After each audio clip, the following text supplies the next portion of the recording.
Élèves de 6e 3, bonjour. Je vais vous expliquer aujourd'hui comment tracer le symétrique d'un point par rapport à une droite avec comme outil l'équerre et le compas. Donc je rappelle, les côtés importants de l'équerre sont les deux côtés de l'angle droit. On place donc un côté de l'angle droit contre la droite. On fait glisser l'équerre jusqu'à ce qu'elle passe par le premier point, à savoir le point E.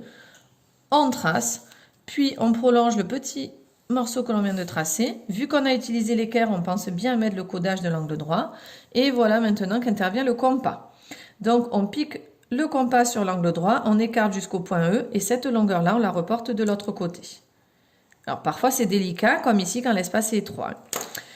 On met le point E' qui est le symétrique. Certains vont vouloir gommer peut-être la partie supplémentaire superflue.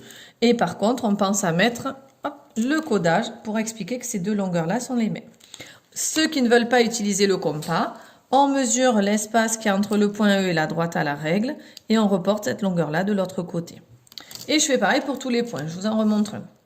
Pour le point C, on met l'équerre contre la droite. On fait glisser l'équerre le long de la droite. Une fois qu'on passe par le point C, on trace. On prolonge, toujours la même méthode.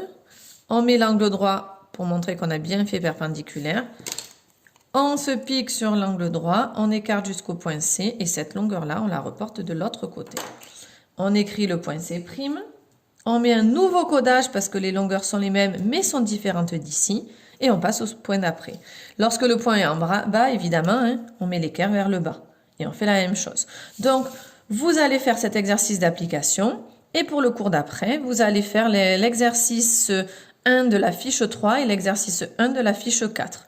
On corrigera vendredi. Bon courage à tous!